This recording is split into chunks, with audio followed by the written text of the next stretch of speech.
Resolvi falar hoje sobre o êxodo rural aqui no Brasil. Não só o êxodo rural, né? Todo tipo de migração interna que teve aqui no Brasil, e que como essas migrações elas são uma consequência das matrizes, da mudança de matriz econômica aqui no Brasil.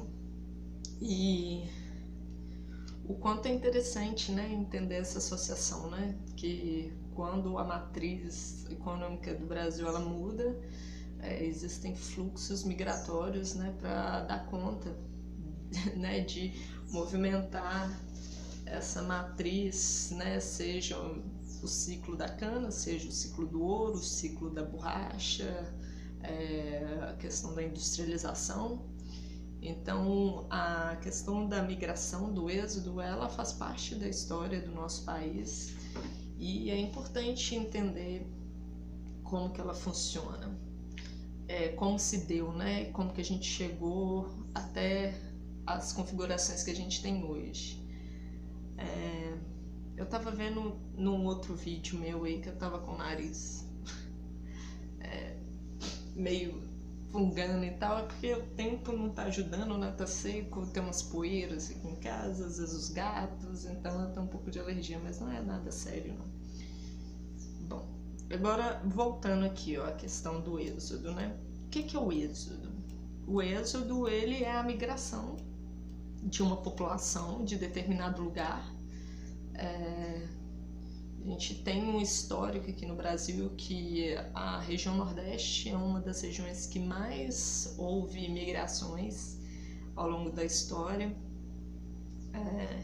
E geralmente esses povos, né, essas populações que migram, elas saem de um lugar que, né, que não dão um mínimo de infraestrutura para elas viverem e vão para outros lugares, né, em busca de emprego e de melhores condições de vida, assim. Isso é uma coisa muito comum na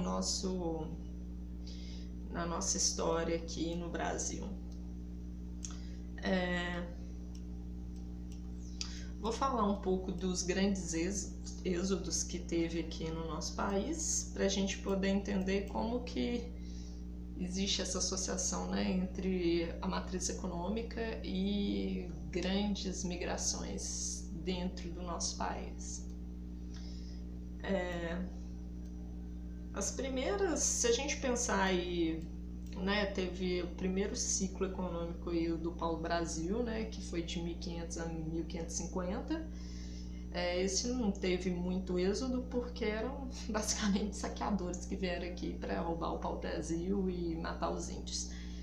Mas aí, a partir de 1500, começa a ter um tipo de monocultura aqui no Brasil, que é a cana-de-açúcar. E ela se deu muito na região Nordeste. E esse ciclo, assim, igual em começo de 1600 até 1650, ele teve seu auge, assim, eram várias plantações de cana-de-açúcar e usava mão de obra escrava, né? Era a base da mão de obra aqui no Brasil, e ao mesmo tempo estava correndo o ciclo do ouro aqui em Minas Gerais, também com mão de obra escrava. Mas aí eu vou focar na parte do Nordeste, porque é importante para até entender o porquê houve o êxodo, né, posterior ao fim do ciclo da cana. Mas aí teve o ciclo da cana, estava no seu auge, né, até 1650, e esse ciclo ele decai no começo, né, em 1700, assim, já tinha caído bastante a questão da cana-de-açúcar. E essa população do Nordeste, quando o ciclo da cana-de-açúcar ele, né, diminui, essa população fica totalmente desassistida, assim. Inclusive, na época que o cana-de-açúcar estava no auge e tudo mais, a rainha de Portugal, ela fez até ela fez um alvará falando que era proibido ter fábricas e manufaturas aqui no Brasil, porque isso prejudicaria, né, a produção de cana-de-açúcar, porque as pessoas vão preferir ficar nas fábricas de manufatura, né, e em vez das lavouras de açúcar. Então, assim, a gente vê como que essas decisões políticas, elas interferem nos processos econômicos das regiões. Então, o Nordeste, ele era praticamente, né, escravo. Existia, né, muitos escravos que fugiam, né, igual tinha os quilombos de Zumbi, vários quilombos, né, em Pernambuco, no Nordeste, mas eram espaços de resistência, né, não tinha, aqui no Brasil não tinha nenhum incentivo, principalmente no Nordeste, para ter um outro tipo de matriz econômica. Então, o que aconteceu? O ciclo, ele diminuiu, ele praticamente acabou a questão do cana-de-açúcar, essas pessoas ficaram desassistidas, e esses nordestinos, né, essas pessoas morando no Nordeste, migraram para várias outras regiões. Elas migraram para o ciclo da borracha no Amazonas, né, entre 1890 até começo do século XX, né, que foi o auge do ciclo de borracha. Alguns, né, igual o Nordeste, teve uma seca muito cabulosa entre 1850 a 1900, o Nordeste ficou completamente desolado. E essas pessoas do Nordeste, né, porque a cana-de-açúcar, ela destruiu tudo, assim, sabe? Além de destruir o meio ambiente, não tinha uma outra alternativa econômica lá no Nordeste. Então, teve uma grande seca, né, em 1800, eu não sei a data exata,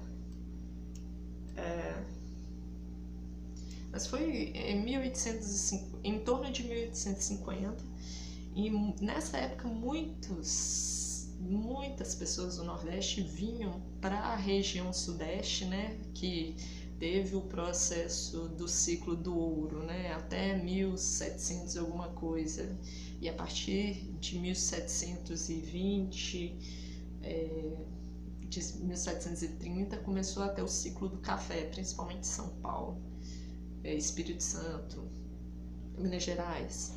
Então essas populações que estavam no Nordeste, eles vinham tipo a pé, assim, porque a galera não tinha nada, não tinha ônibus, não tinha infraestrutura, não tinha nenhum tipo de apoio do governo. E essa galera vinha tipo a pé do Nordeste e chegava aqui no Sudeste para trabalhar nas lavouras de café. Isso é uma grande migração que teve aqui no Brasil. Porém, ao mesmo tempo, muitos fazendeiros aqui do Sudeste preferiram contratar mão de obra imigrante, porque o nordestino ele já estava... Por isso que existe a questão da história do Nordeste, assim, nessas migrações, é muito desassistida pelo governo, e por isso que existe todo um preconceito também com o povo do Nordeste, porque eles ficaram completamente desassistidos. Então eles vinham né, a pé, de ônibus, de carroça. A gente tem muita literatura e cinema brasileiro retratando um pouco essa época. Vinha aqui para o Sudeste e chegava aqui, a galera contratava os imigrantes. Então eles ficaram aqui no Sudeste, né, nessa primeira migração, e não tinha nenhum tipo de assistência, assim. Foram se acumulando em cidades, ou aceitando todo tipo de trabalho muito mal remunerado, e foi ficando aqui no Sudeste. Então esse foi um primeiro fluxo migratório que teve, né, do Nordeste para a região Sudeste, e teve um segundo fluxo migratório do Nordeste para a região Sudeste, que foi quando o ciclo do café caiu, né, e começou o ciclo da industrialização, né, com Getúlio Vargas, a questão do Estado moderno brasileiro. Então começou a industrializar, Juscelino trazendo a indústria automobilística. Aí veio muita gente do Nordeste aqui para o Sudeste também. Porém, se em 1850, 60 o nordestino chegava aqui, ele competia com o imigrante, e o imigrante era contratado porque ele tinha saúde física e o nordestino era desnutrido e tudo mais, aí, né, isso é de forma bem geral, não é? tô vendo assim o que está escrito aqui. Então, o nordestino, quando ele vem para a questão da industrialização, muitos não têm o conhecimento mínimo para lidar com o trabalho na fábrica. E também acontece, ficam novamente desassistidos pelo Estado. O Estado não fornece educação, não fornece moradia, e essas pessoas vão se aglomerando em bolsões de pobreza, né? Começa a surgir os cortiços, as favelas. O processo de industrialização do Brasil, ele é acompanhado do crescimento das cidades e acompanhado de uma massa de indivíduos analfabetos que não sabem lidar com os empregos que são de um tipo de mão de obra mais específica, né, da indústria.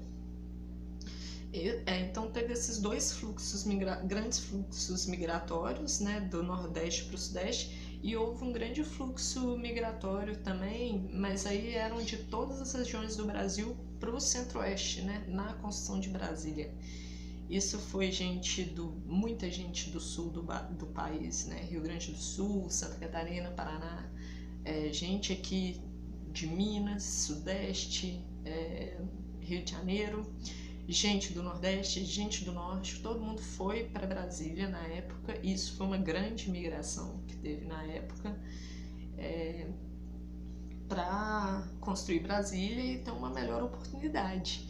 E também nessa época, se a gente pensar o Brasil na época, né, pós-Juscelino, ditadura, muito dessa mão de obra, tanto em Brasília quanto a mão de obra dos migrantes nordestinos no Sudeste, eles foram bastante acolhidos pelo setor da construção civil, porque é um setor menos especializado e demandava de muita mão de obra, né, para fazer grandes obras de engenharia, né, na época de Juscelino, na época da ditadura. Então conseguiu absorver um pouco essa população, mas assim, não existia uma política pública para tentar acolher de verdade essas pessoas, ou acolher essas pessoas, ou uma política pública que permitisse que elas ficassem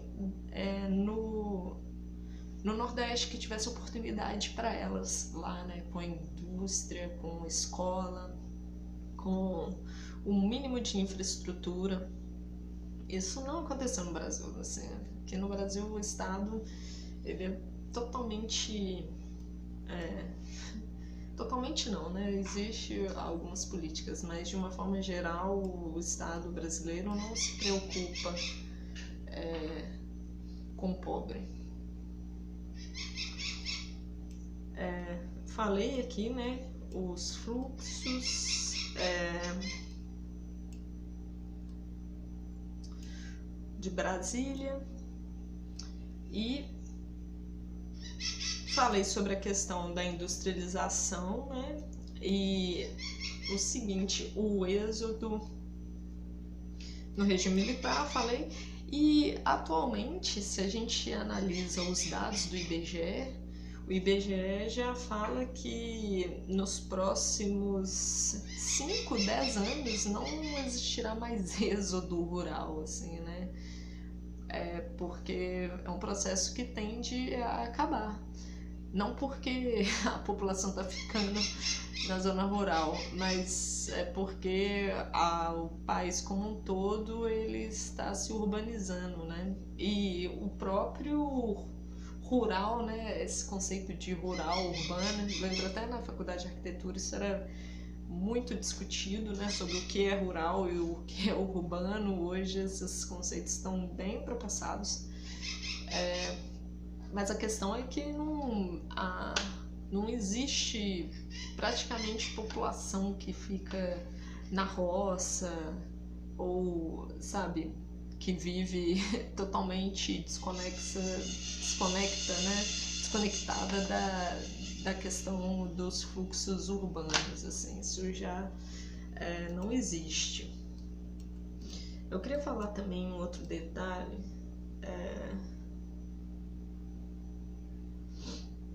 sobre como, né, então se não existe êxodo rural mais, é um processo que tende a acabar, né, até porque tudo está ficando urbano, né, tudo é urbano. É difícil falar assim, até o interiorzão do Brasil, né, que é uma monocultura de soja, ela é urbana praticamente, não na questão espacial, mas a questão da ligação dela com outros lugares, né? O rural como um lugar isolado, isso é um conceito que praticamente é obsoleto, né? Para tentar entender o espaço brasileiro.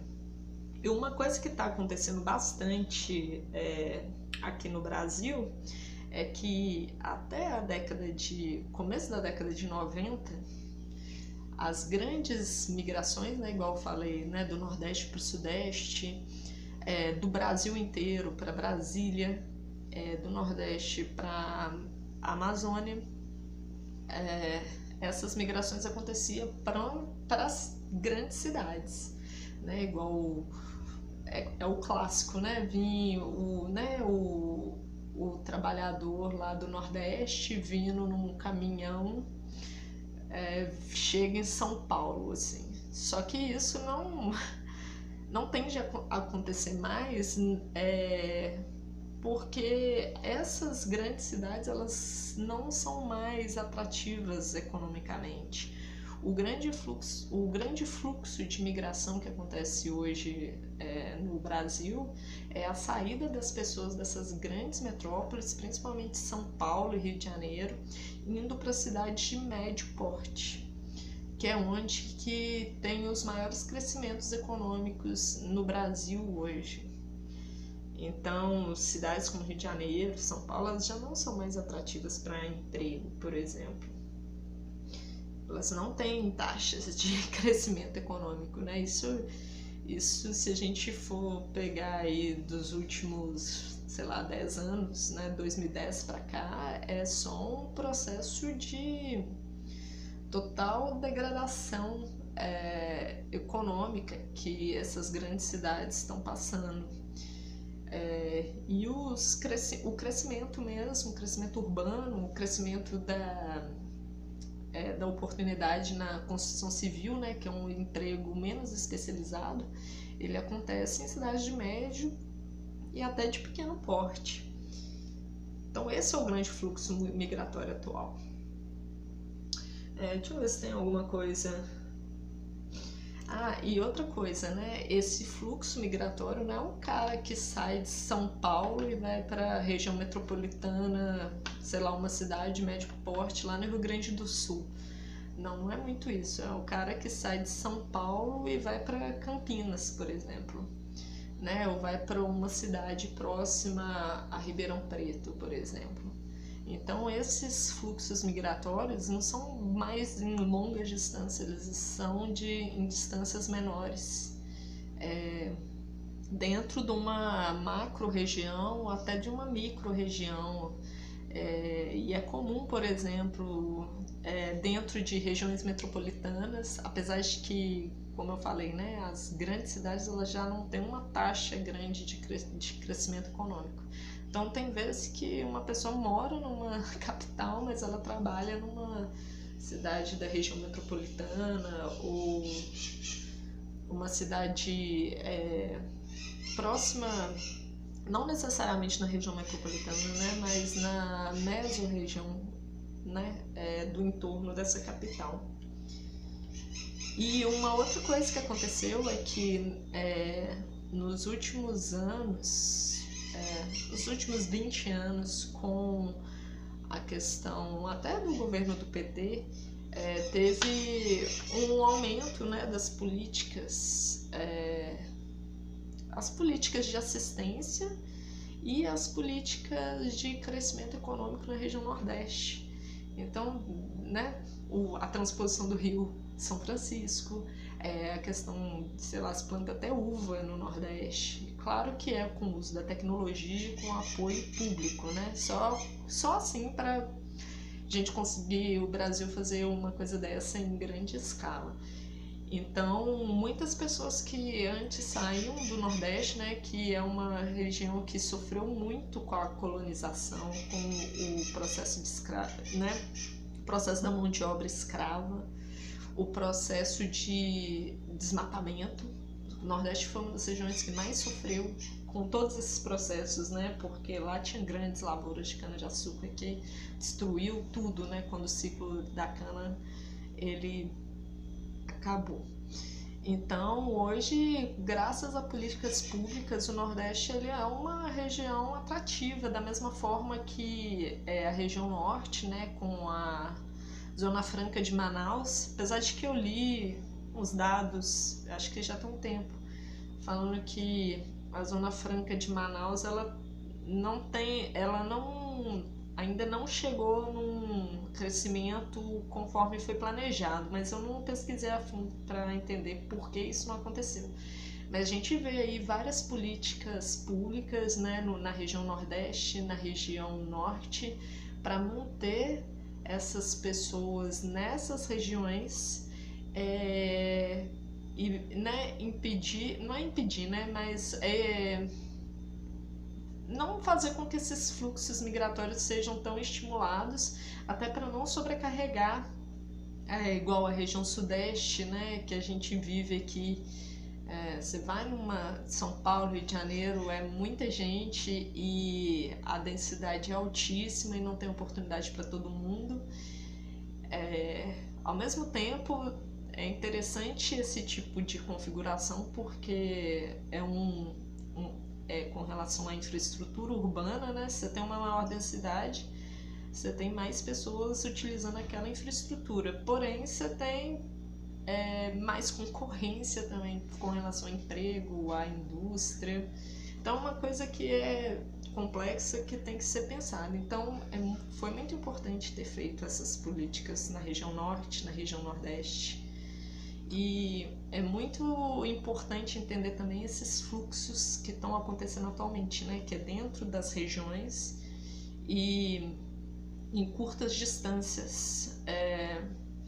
Por isso que, até por uma questão de política de governo de estado, é importante ter mapeado essas regiões dentro dos estados para saber as matrizes econômicas, para poder aplicar as políticas públicas de forma mais focalizada, né? Igual a gente tem também no norte de Minas políticas públicas que foram aplicadas para lá, evitando também esse fluxo migratório, né? Que muitas vezes a pessoa, quando ela sai de uma região e vai para uma outra, porque é a última alternativa dela. Então, assim, entender como se dão esses fluxos e, bom, acho que é isso. Deixa eu ver se tem mais alguma coisa, assim, interessante.